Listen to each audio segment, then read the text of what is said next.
Southeast Radio's Business Matters with Karl Fitzpatrick.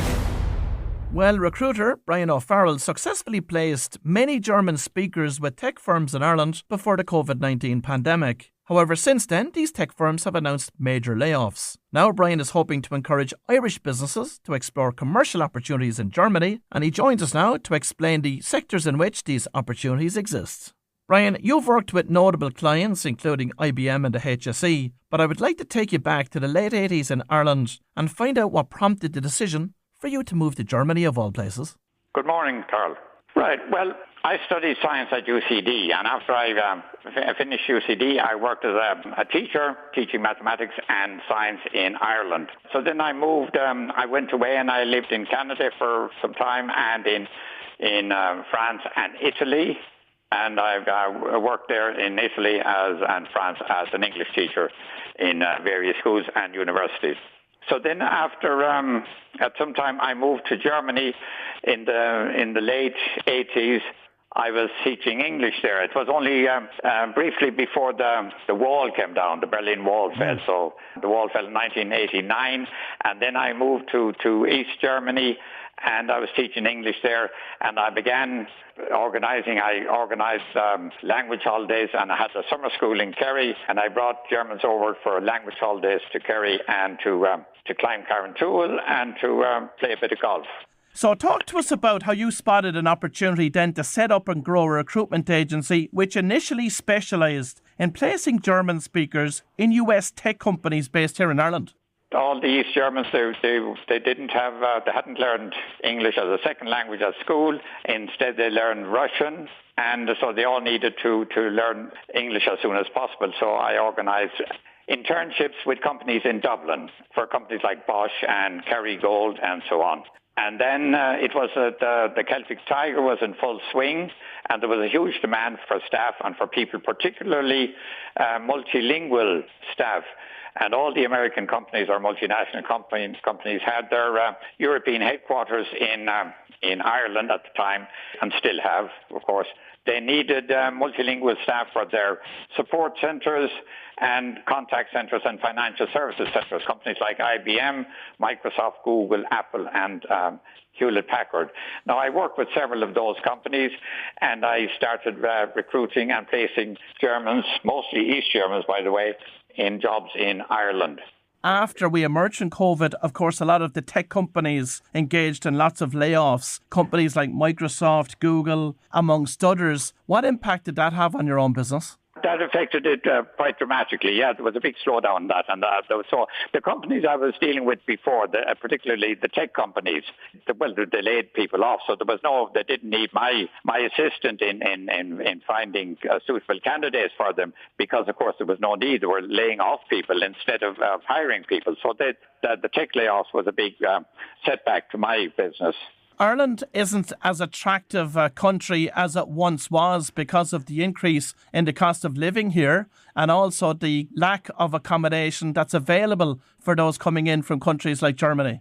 That's the big negative point about Ireland right now is everybody they hear about this. They know that there's a housing crisis, and they know they are familiar with the cost of rent. I know people who have come back from Ireland, and if they can find after being a few years in Ireland, they can find a better flat for less than half the price which they paid in Dublin, or maybe even a third of the price. That's a very negative point about Ireland at the moment. And of course, Intel is about to embark on a €30 billion project in Germany to develop semiconductor plants with a view to reducing Europe's reliance on US and Asian chip manufacturers. Brian, this has to create significant opportunities for Irish construction and engineering companies.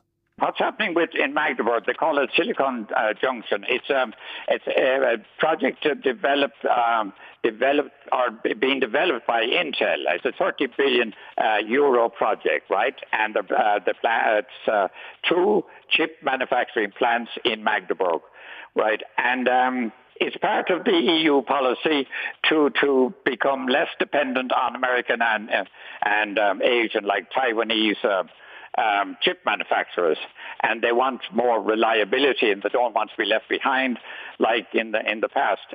It has a lot to do with the the huge demand for AI chips today. Also, the Taiwanese company TSMC is also developing a big semiconductor manufacturing plant in Dresden. And there are opportunities for Irish companies, and many of them are involved as far as like Mercury, John Sisk, John Paul, Winthrop. They're all involved in projects like high-tech projects over here in Germany because they have a huge reputation due to their experience and expertise, their experience building similar projects in Ireland. So some of those companies, I'm in contact with them, but not only those Irish companies, also some German companies, because it's a huge drive in the semiconductor and sector at the moment. And what advice do you have for anyone listening this morning that's in the construction space, that's interested in exploring those opportunities in Germany? They should probably consult talk with Enterprise Ireland, first of all.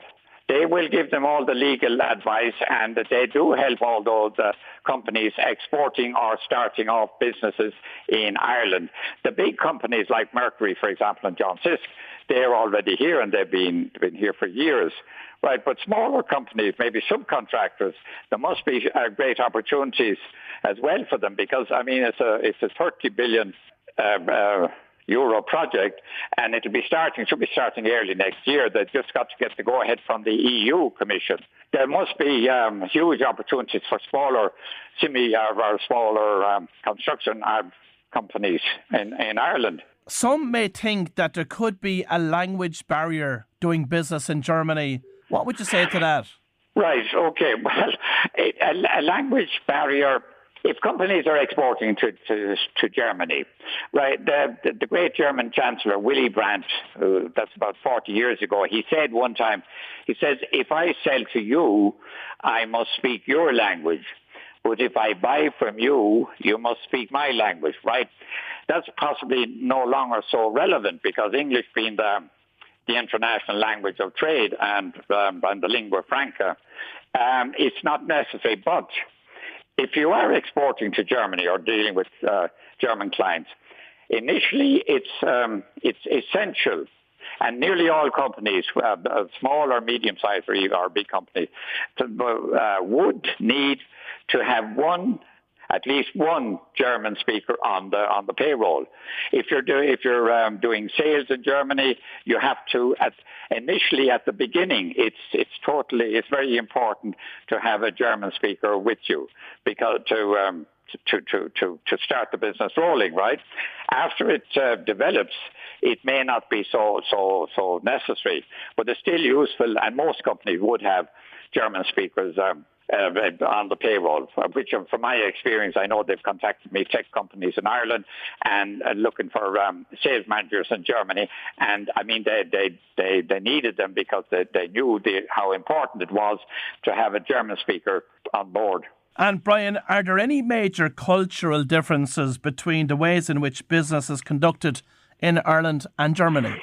Well, the major cultural differences would be possibly punctuality, right? For Germans, the very important thing is precision and punctuality and the good communication, right? So if something is to be delivered at 10 o'clock and it comes at 10:05, it's too late. And the Irish attitude sometimes of sure it'll be grand or it'll be all right. It doesn't work. And contracts are lost on account of that sort of attitude. Punctuality in German, our lack of punctuality is sometimes regarded as being disrespectful, right? Or even sloppy, right? But in Ireland, of course, it's a much more easygoing and much more pleasant way of doing things. But in Germany, it'll be grand. Doesn't work, particularly at the beginning, and contracts would be lost. I think Irish companies starting off are doing business with German clients. It's important to note how important punctuality is. another cultural difference is that free time, or the division between work and leisure time outside is also important. And of course, we have discussed at length the construction opportunities in Germany, but looking across other sectors, where are further opportunities today for Irish businesses? Medical technology, I think, is a big. There are many opportunities in that sector, and the niche sectors in the food industry. Again, if people are involved in the food sector, then they should go to Board BIA, which is also industrial law, and they will help them with advice and market research and all that in Germany. But there must be the Irish beef is regarded as being the best, are very expensive. But other Irish food products are very much in demand in Germany, like the big ones like Kerrygold, but also smaller companies export cheeses and things like that, right? So there is a huge market in Germany. And Brian, finally, what's your focus for O'Farrell Recruitment over the coming years? Well, to grow more in the German market, because I find it a bit difficult at the moment with Ireland. The housing situation would be a sort of a hindrance. Well, if you've just tuned in, that was Brian O'Farrell from O'Farrell Recruitment. And I would like to thank Brian for sharing his insights into opportunities in Germany for Irish businesses with us this morning. Southeast Radio's Business Matters with Karl Fitzpatrick.